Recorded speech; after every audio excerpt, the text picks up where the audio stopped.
Hello, and welcome to another episode of the Practice Forward podcast.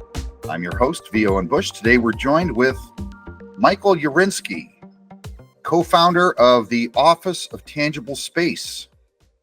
Hi, Michael. Hi, how are you? I'm great. It's good to see you today. Good to see you. Yeah. So I'll just say a little bit about Michael. The Office of Tangible Space is an interdisciplinary design studio founded by Michael Yarinsky and Kelly Pirambetti, with offices in Brooklyn and San Francisco. Their work spans architecture, interiors, furniture, and curation, ranging from intimate objects to urban scale projects. Grounded in a human-centric ethos, the studio emphasizes warmth, materiality, and playfulness to craft spaces that foster connections and evoke a sense of belonging. Notable projects include the Brooklyn Museum Cafe, Science IO's headquarters, and the Whitney Museum Shop. Beyond design, they engage in community-driven initiatives like Cooler Gallery and Design Advocates, reflecting their commitment to cultural and communal integration. Thanks, Michael. Good to have you here. And I'll just say before we begin, the Practice Forward podcast is sponsored by Scan2Plan. Scan2Plan is the measure of excellence for architects and engineers. We're a LiDAR to BIM and CAD team that can document any building in weeks. And we are tailored to your needs with a variety of standards and disciplines. And we're ready when you are. We're a high-touch team with fast and consistent results. So look us up on scan2plan.io in case you're interested in documenting buildings the right way. Thanks, Michael. So let's talk about... Thank you for having me. Yeah, absolutely.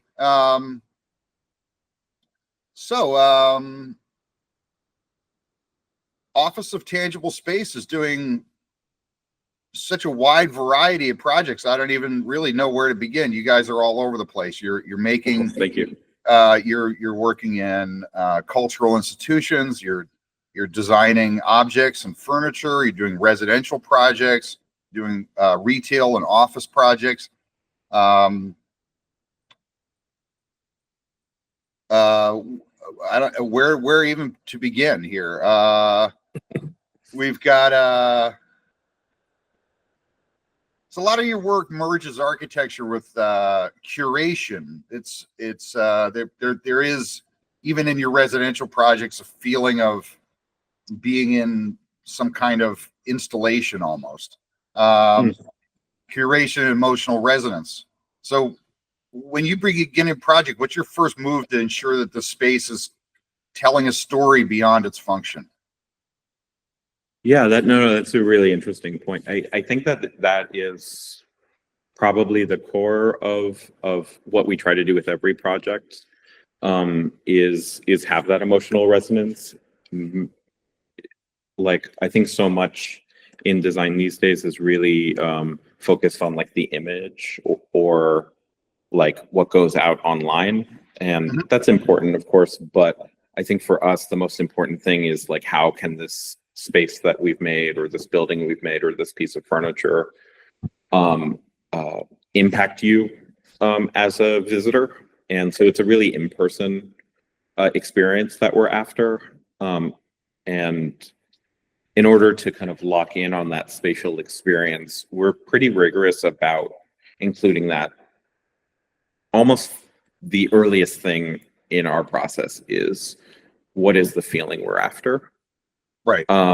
And we outline that for the residential client, the brand that we're doing the space for, or a furniture manufacturer that we're working with. Like, how can we summarize this feeling that we're after in a both kind of emotional syntax, and then how can we relay that into detail and into material and into these different elements that can like draw back on this emotional side. And then that really just becomes like a written concept statement that runs through the entire project. And we weigh our work against that over and over and over. And it's a way that we can both like hold ourselves accountable, but also best guarantee that we're going to land where we want to land. So it's very interesting that you kind of pull that out, because that is our process. Well, I can imagine, like, you know, you guys are both designers collaborating, and so it's good for you to have some sort of scaffolding to kind of hold yourself accountable to the project as it evolves and changes. And also, I guess a nice scaffolding to keep you away from just the sort of Instagramification of everything these days. I mean, certainly, I can imagine a lot of people would want to go to your spaces and put them on Instagram. Not to say they're not, not to say they're not super visually appealing, but there's something a lot deeper there going on there. So, yeah, of course. I think that we also have I'm sure you're going to get to this later on, but we also have a really big love of historic architecture, and we have a desire to kind of stay a little bit outside of the conversation of trend hunting and things like that. So we don't really engage that in the studio. That's not really what we're after. We're trying to incorporate something a little bit more essential into the process, and that essential element that we really love in the historical architecture that we love is this human element. So, sure. Like we've always had this great love of the architecture and design of like Alvar Aalto, which we fortunately have gotten to work with more intimately over time. But the kind of governing force of that work is really just like, how can you take every opportunity to make a human connection? And that transcends trends. That transcends like a moment. That's just trying to get at something really deeper that people can communicate with. It makes design a lot less esoteric. It makes it very human and very democratic. And we want to make sure that anybody that, whether or not they know about design, when they're into our space, might be like, oh, something's different here. Like, what am I feeling? Yeah. Interesting. Yeah, no, that's it's something that's not really in the design. It's kind of in between the design. Totally. It's the vibration between the objects. Yeah, right. It's kind of liminal space that you can only really understand by being there. So let's talk about a specific example of this. Like, for example, with your cafe that you designed at the Brooklyn Museum.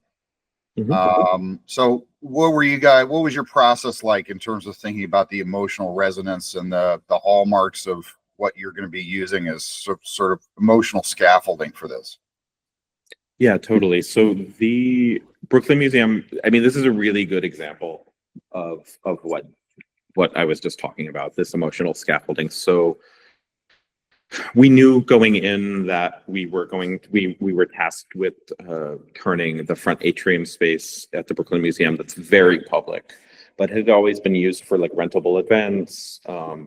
Like, it's also and continues to be a place where the community comes in to vote. It's right on the plaza. You see it all the way around. It's almost like a 180 like fishbowl that you can see from the street, but it's really well lit. It's a really beautiful like shell. And we were tasked with turning this into a new public space, like a new public interior. And that is the new cafe that's there now. Yeah. And so in doing so, it's not only an exercise to just do a beautiful interior, which it needs to be, but it needs to serve the community. And so and it also needed to serve the brand of the Brooklyn Museum and feel like the Brooklyn Museum. And the Brooklyn Museum is more playful, and it's not a stuffy institution. And so we needed to be able to balance all of those elements in this space and also make it be movable so that they can clear it out for voting, and they can do like every month doing like an event where they teach people dance, and like they need to be able to have it be flexible. So there's a very complex set of parameters for the project. So what we did is we really like dissected the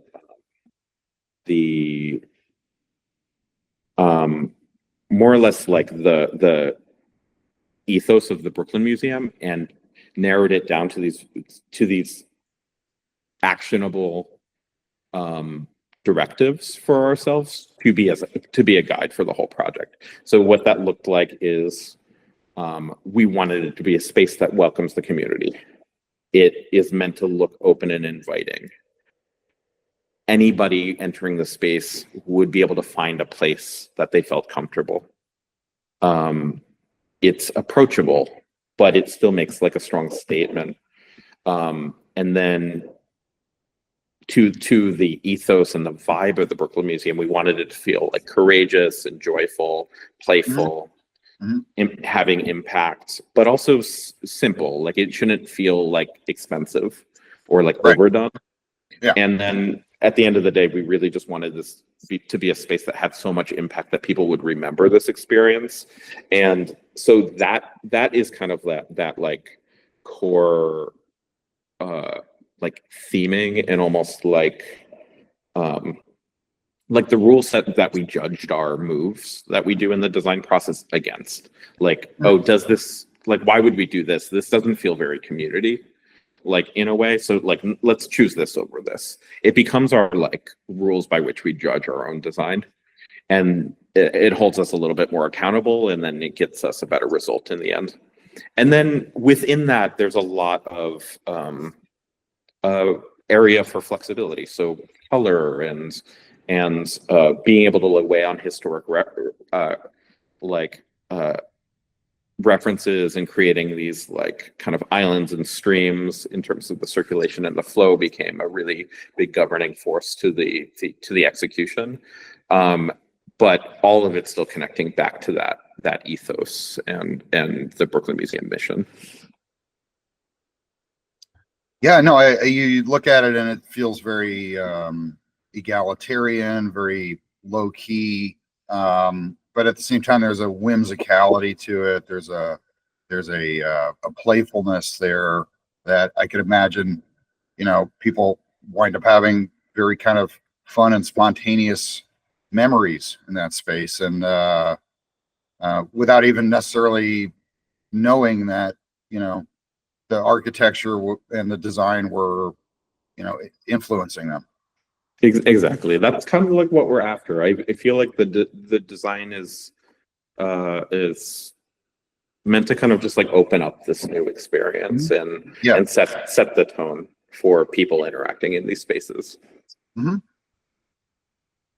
So it's also interesting that you guys are on two different coasts, and that you're doing work that's like heavily influenced by the culture and the region, and you're sort of ambidextrous with West Coast and East Coast idioms.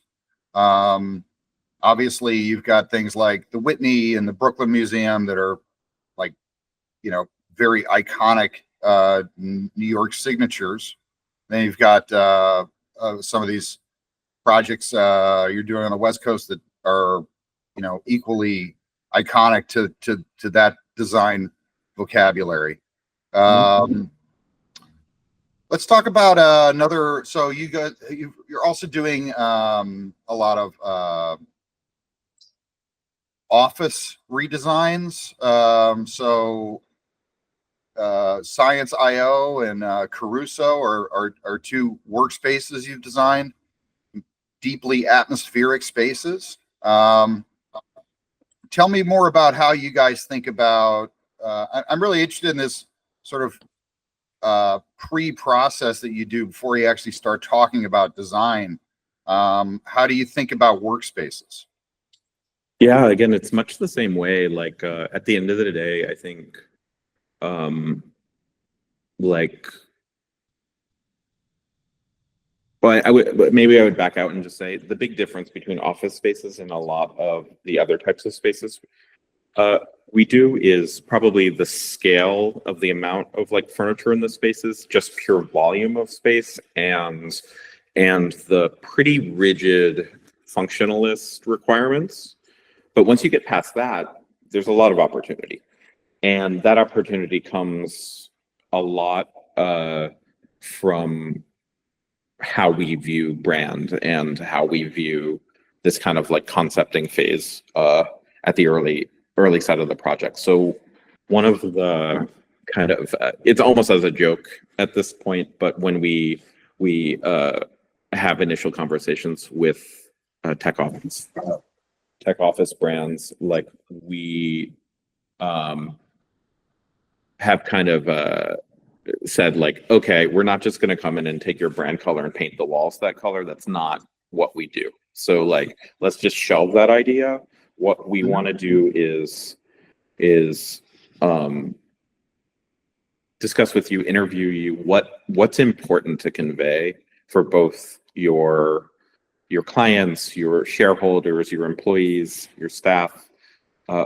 What do you believe in? Like, what's aspirational to you? Like, how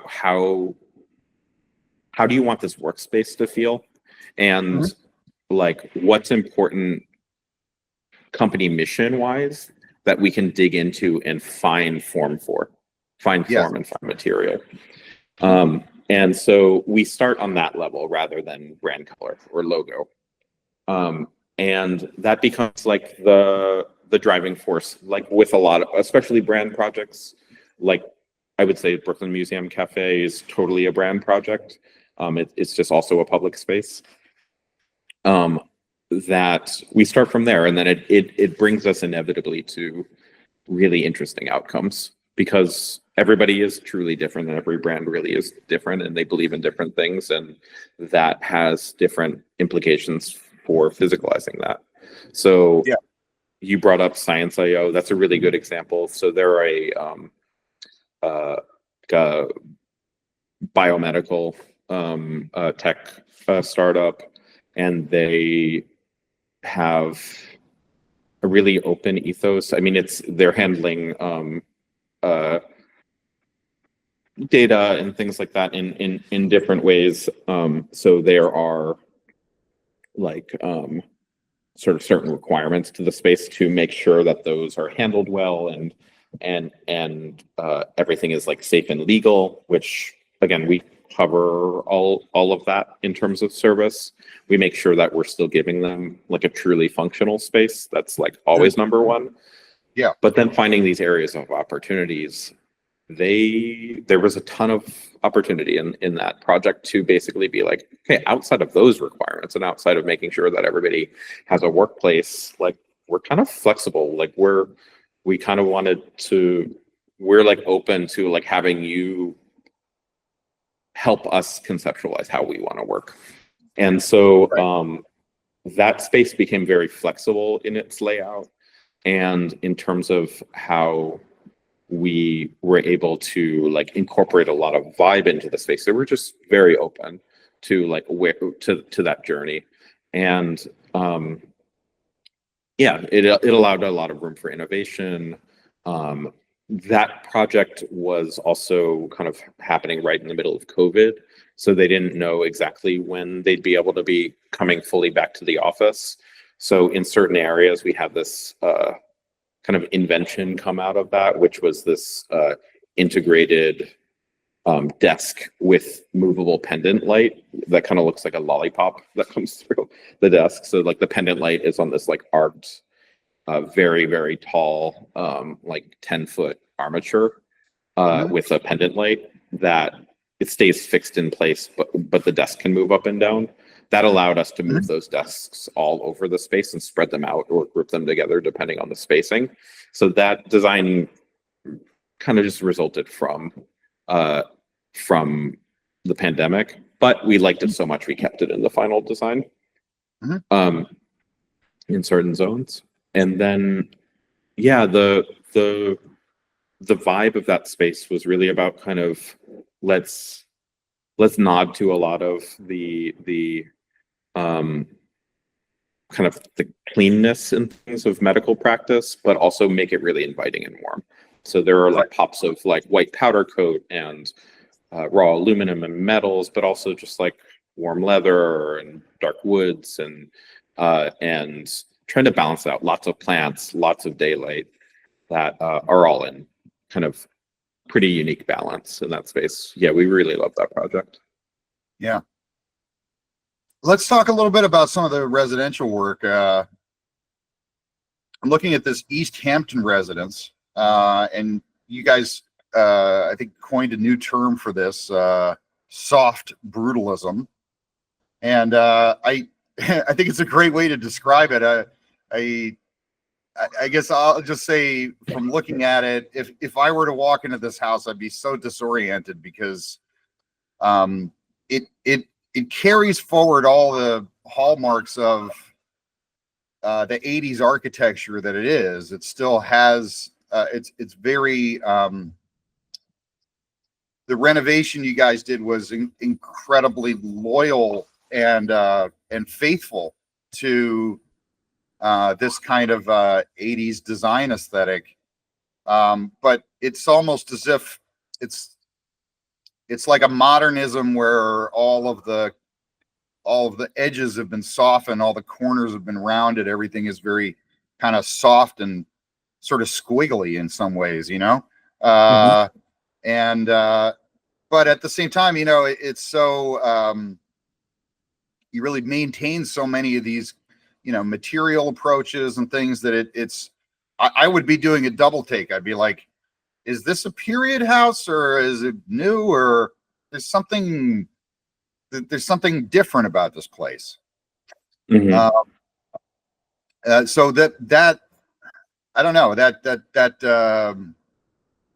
blend of kind of keeping the original sensibility of the house with this sort of new, more postmodern aesthetic is really interesting. Yeah, no, that it's really interesting that you kind of picked up on that. That's exactly what our brief to ourselves was at the beginning of the project, which was just the house itself was postmodern to start with, but we wanted the final reading of the house to feel like you didn't know if it was from the 1950s, the 1980s, or like today. And in doing so, like the things that we added in weren't all new. So new, or like new, inspired by new things, or like a lot of the things that we brought back in are vintage. We also, our architectural interventions into the space, like the addition of like glass block walls and things like that into the space to subdivide, both in detail and in vibe are postmodern. Like we're adding back a lot of that individual original elements to that era to play that up so that we can like soften it in other ways. We did a lot of custom furniture in that space, and a lot of the built-ins feel like they could have been from like the 1960s. And so that, but they're all like our own designs from now. And that's, yeah, it's just bringing in a level of craft to every little moment that isn't necessarily always seen in a space like that. Buildings from that era in the 1980s can also feel very austere and cold. We really didn't want to do that. So we also kind of like are like coding it in a way where like a lot of anything that you can touch is like a soft wood or has a rounded corner. There's custom like handrails that go through the space. So basically anything you touch is like a soft wood on a tactile level, on a daily basis. And so, yeah, that's where that soft brutalism comes from. Like formally, as you look at the space, it's big, it's it's geometric. It's like out of scale, but experientially we try to it's hard make to it smaller. explain in audio, but it has a hyper real quality that Mhm. I would almost say it. I've seen in a lot of in some films and TV shows where it's a retro aesthetic, but it's hard to tell. Like it's almost like you're in another dimension where things evolve differently in our culture or something. Yeah. It almost feels like, I don't know, I could see this in a Stanley Kubrick film or something. So really interesting. I mean, a really, really interesting sensitivity to renovating existing structures. And to me, I love brutalism and I love 80s and 90s aesthetics. And I'm glad that they're not being, not just being destroyed and paved over again. Totally. Yeah, that and I'm sure we'll talk about this, but like that openness to like learning about historical design and incorporating that into our work, and also doing work in service of that, is really important to our practice. And we're pretty agnostic about like we don't have like one era we love over the others. Like we really love to work with lots of different eras of work. Like I'm sure you'll get into this in some of the later questions, but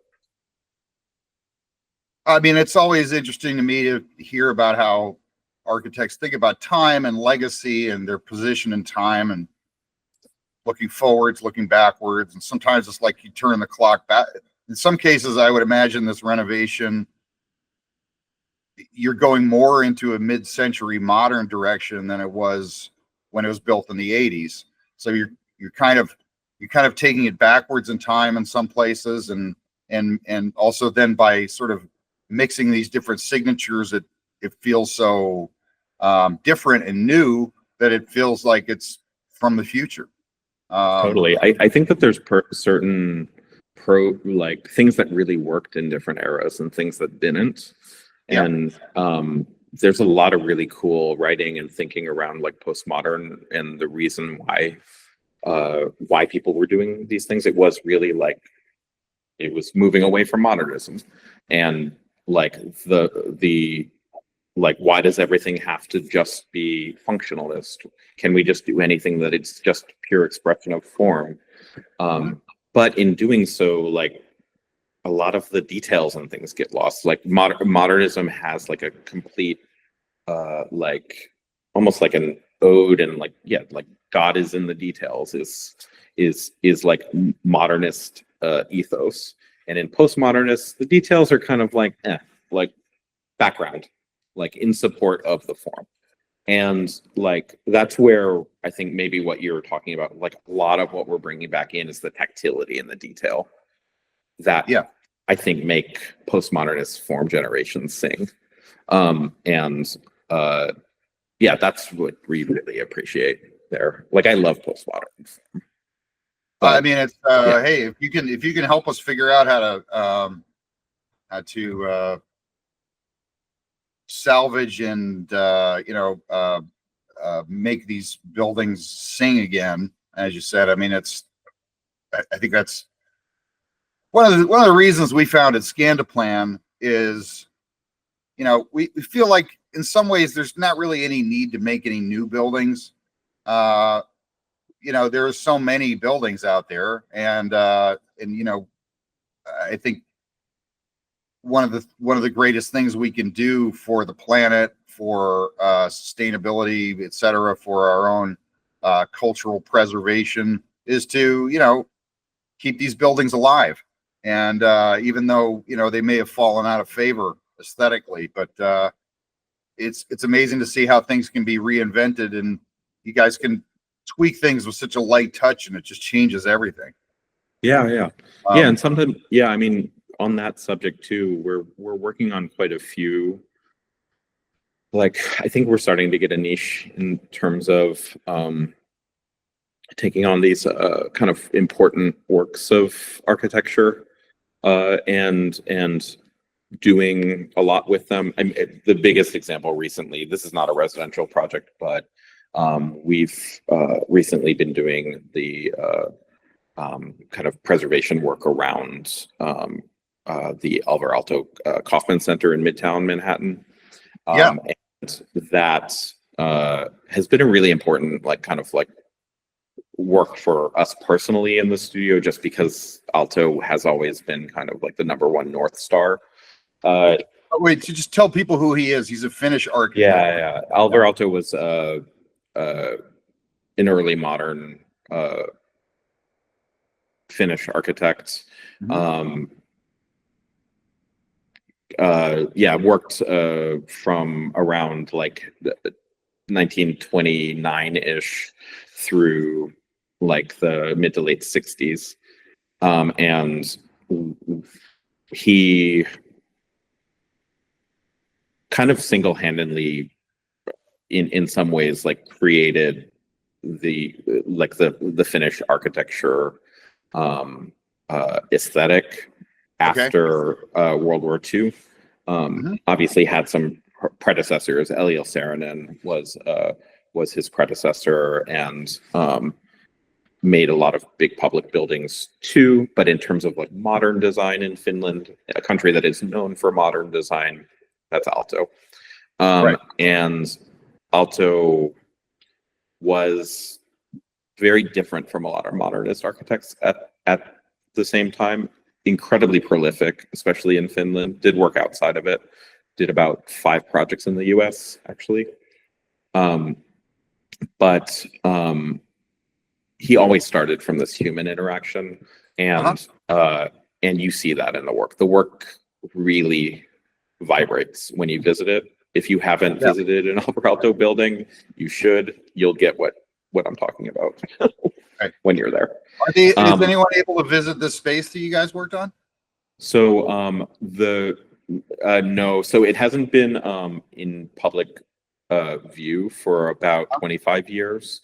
And due to kind of circumstances beyond any of our control, it was donated to the country of Finland, and then to the Aalto Foundation, and then we are actually actively in the process of dismantling it and rebuilding it in public view. So like that's what the project is. So it's been a really unique and interesting ability to be able to like work with his work, which was an interior that was fully built in Finland and then shipped to the US in parts and then kind of assembled into the space. So it's actually kind of a really uniquely good project to do this dismantling on, because we have everything is built to be screwed onto the walls, taken off, and kind of packed.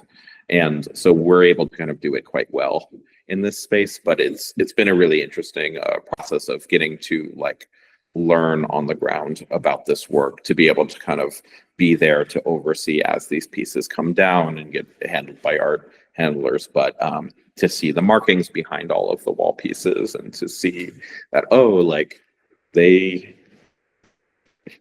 was on site and he was like moving door handle heights multiple times, and he like signed off on them on the wall behind the door handles, like that they were like the wrong height.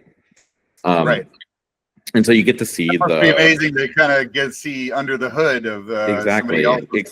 So to see that in like an architect like Aalto, who is so like almost like a god figure in design, to be like, there's like warts here, there's process, there's something to really to understand that part of it, like nobody is perfect, and like you're like trying to figure these things out. So yeah, that's been like a really cool thing to work on. But in terms of the residential that you're asking, it must be great for you to have a milestone like this, because it's like, I know you go through life and you're just doing your projects, and then once in a while something comes along and you're like, oh wow, I'm actually doing this. I'm actually I'm actually in the same conversation as my hero, and it's one of these things. I guess you know you can take a minute and say, "Hey, I've arrived," you know, and enjoy it, you know. Oh yeah, there's that. I think that yeah, more important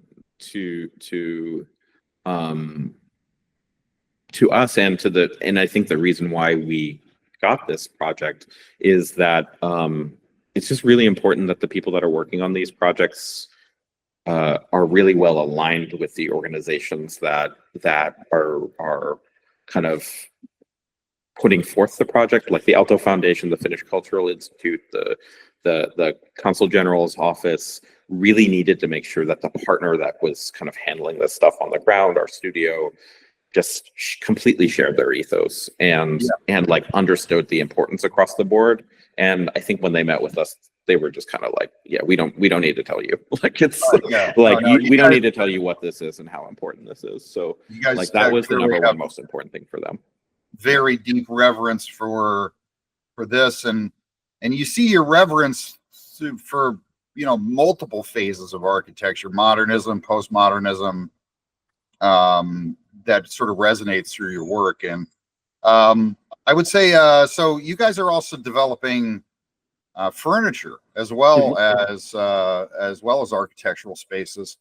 How does the process of developing furniture, how does that shape your approach to larger architectural moves? And what's it like to sort of ping back and forth between these? Yeah, I again, it's like kind of the similar process in a way. Like we do interiors on top of architectural work.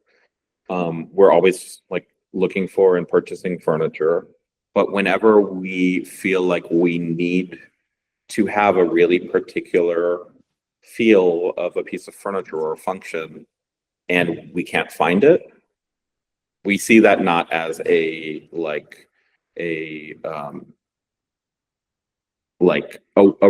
that's not a reason to just pick something that's worse or doesn't fit the ethos. It's an opportunity to make something, because that's a hole in the market.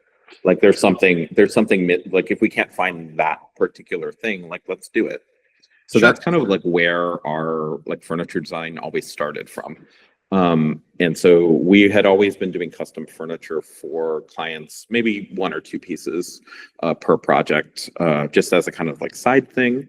And then we got a lot of interest for people wanting to purchase those after the projects got published. And so we started developing our own furniture line, and now we work a lot with other manufacturers to do licensed design. So yeah, I mean, please, everyone, I know you're just listening on audio, but I really do hope you take a look at Office of Tangible Space and have a look at this incredible design they do. So I would say you've also founded a nonprofit called Design Advocates. Is that right? And this was in conjunction with a number of other architects. Yeah. So go ahead and tell me what Design Advocates. Yeah, for sure. So along with originally 6 other architecture firms,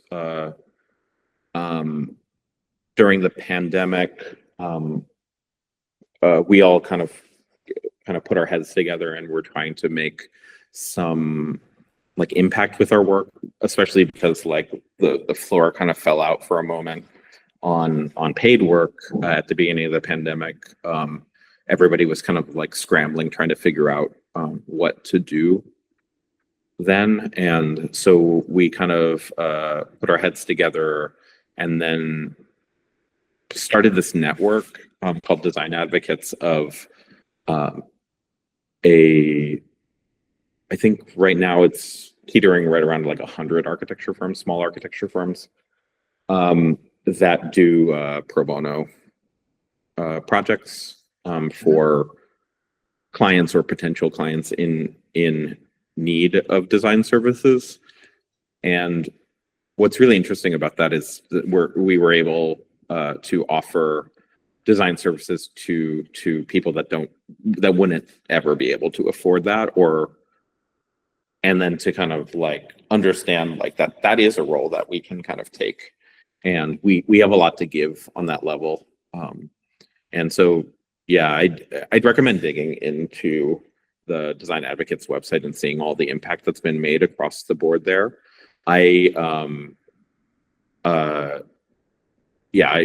on in the project, we were doing a lot of, we were working on a lot of projects. The structure is that we would be paired together with several other architecture firms or individuals to work on projects collaboratively. So it's never like one firm just taking everything on pro bono. It allows it to be distributed. And it was really, really great to build not only a bunch of really cool projects in that, but also to build a much tighter community amongst normally competitive firms, and to get a bit of a working relationship. I think that's amazing. So you can sort of take you take the competitiveness out of it in some ways by taking out the monetization. Totally. And then that's really interesting that you would, and it's also one of these things where, you know, I would say down the road, as more and more tools become available for people to just kind of do design build without really involving an architect or a designer, you know, it's great to see that there are things like that maybe can like you say, advocate for design. Yeah. No, I mean, advocating for design generally, and then for having designers advocate for like building a better world, and like understanding that our place can and probably should more be there advocating for people. Like design is a really powerful force in that it can kind of steer a lot of like capital expenditures. And I think like designers are sometimes the ones in the room steering projects one way or another. Like our opinion and the things we believe really do matter and can come through in the final work. And I think that's really important. So, Michael, let's talk a little bit about how you guys are working with technology, how that's changed over the past 10 years, and how maybe you see that changing in the next 5 years or so. Are there certain like new technologies that you guys have started adopting? Are there things that you're actively resisting, or that you're excited to start working in? Yeah, for sure. So we in some ways I think that we're very like old school, like up to this point, talking about like the way that we conceptualize our projects, the way that we have like almost like our version of like a Bauhaus process developing projects. We're very old school. But in terms of like getting things done, we take every available like opportunity to increase efficiencies and make sure that we can like work better, while maintaining like always kind of like geared towards buying us as much time with our clients and as much time with the creative process as possible. So like not trying to subvert that, but like, no, I mean, we have, we use kind of a suite of tools in terms of the office. We use Rhino, like AutoCAD tools, things like that on that level, for pushing things forward. Still pretty old school. In terms of the business structure, we'll use like time tracking softwares and things like that to make sure that everything is billable. Like we have that in with like QuickBooks and things like that to make sure that everything, like that part of things is tight. And then, yeah, like in terms of kind of long-term vision and kind of thinking where things should go, we're just kind of like starting to like think about ways we can introduce like AI tools to like help us do business development, but and like get put in touch with the right people for where we're trying to like steer our business long term. But Yeah. that's pretty new in the past few months. Yeah, I've been doing a lot of work on that. I'd be happy to talk to you about that offline if you want. One of the things, I see a lot of things that are generated by AI that almost kind of remind me of your design sensibility, because I think one of the things that AI is able to do is just sort of become kind of unstuck in time, unstuck in idioms. It doesn't have any real sense of history. You can hybridize and kind of collide and smash together all these different types of idioms together. And I see that happening a lot in the work that you guys do. What's a moment when you really felt like you knew your practice was shifting? Like not just your work, but your mindset. Around what? I feel like our practice is really shifting a lot, like where, okay. you guys began, and then you felt like there was kind of a major pivot in the way you were like approaching projects. Oh, okay. I don't think our approach has changed much. I think that like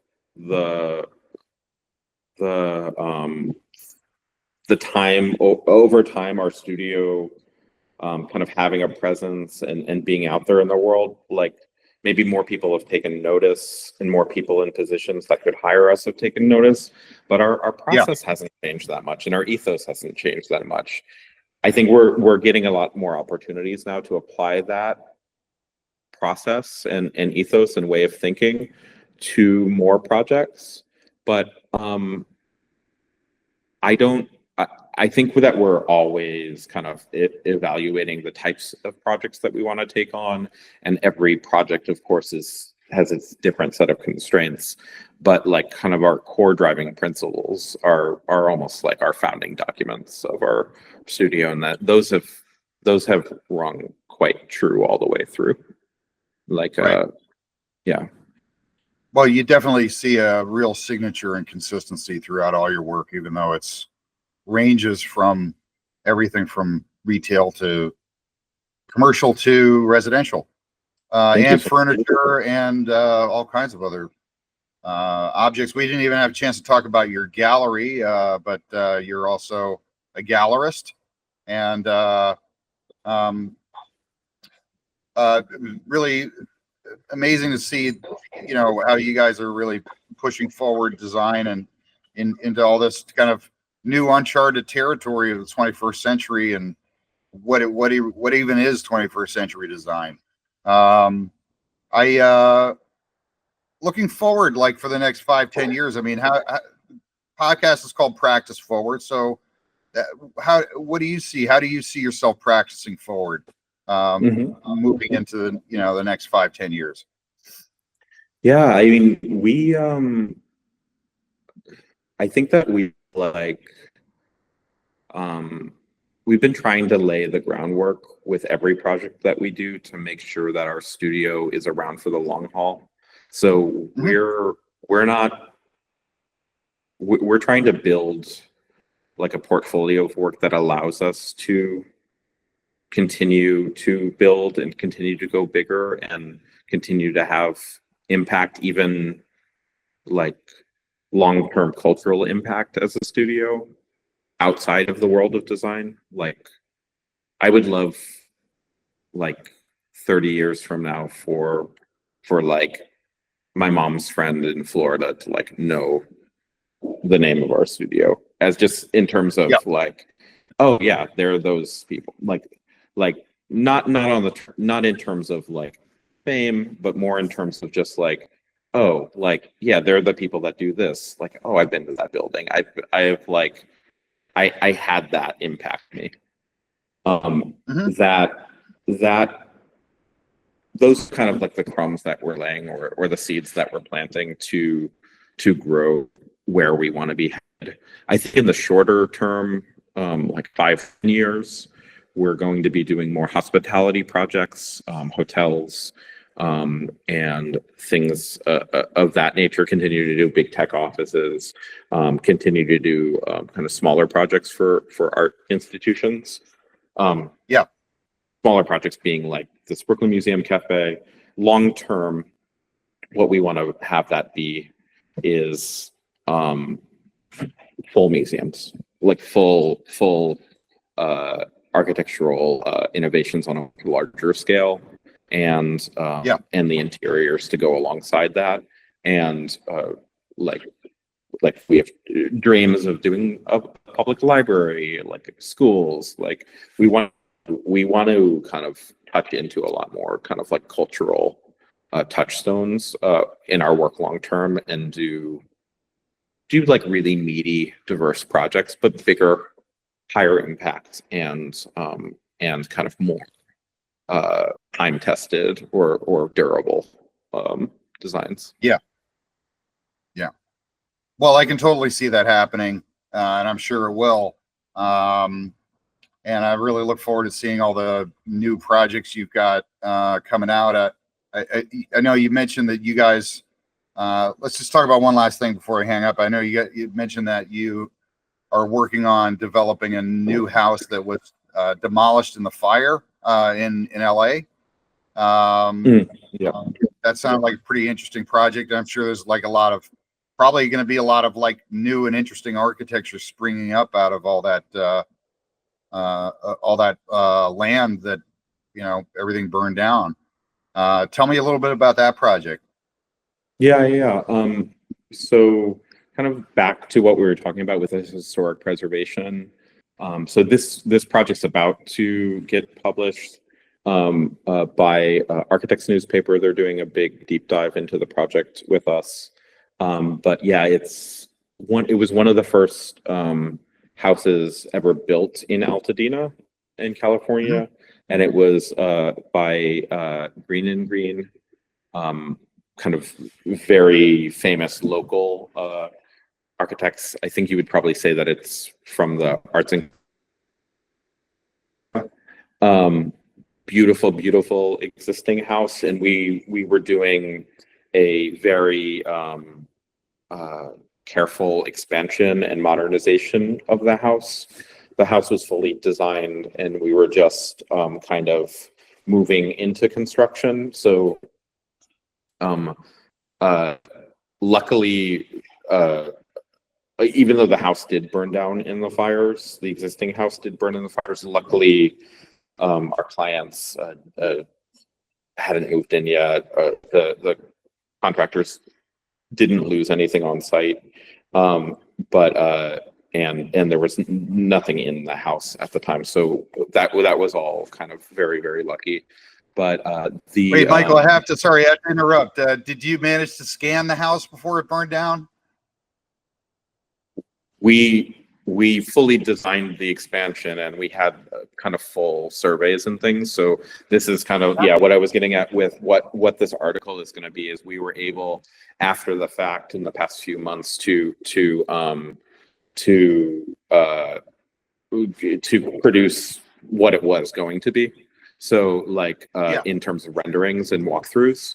So we're able to kind of like talk about it as this like idea still of a house. So it's a kind of really interesting conversation around like preservation and like access to a private house like that. So we long term, it's still to be seen in terms of insurance and the client's wants and needs, and how fast the neighborhood can be rebuilt if this project gets finished. It gets rebuilt in a different way or get sold. It's really above my pay grade. But the but yeah, we hope to help in some way to move the project forward. But the ability to be able to work on this like really important historic raw material and talk about it in this way, despite kind of the deep tragedy around the fire, is, I think it's an important way into the conversation around architecture and design and Now, I'm what can sorry, be I'm learned confused. from this. Have you actually started the construction, or is it just in a? No, the construction was just about to. The construction was just about to start when the fire happened. So the renovation was fully built. The renovation was fully designed. Yeah. So and that's what's going to get published, is like the existing condition versus like the renovation, the updates that we were going to make, renderings of what it was going to be, and then kind of this conversation that we're talking about. Well, it's a great way to end the conversation, to say that existing conditions are everything in the world of architecture, and you really ought to have good existing conditions before you start doing anything. And you can always talk to Scandaplan about that. So, Michael, hope you reach out to us on your next historic preservation project. Would love to collaborate with you sometime. It's fantastic to learn more about you and your partner's work. Please, everyone, have a look at the Office of Tangible Space. I think you'll be quite inspired by their work. And thanks for joining us today, Michael. Thank you.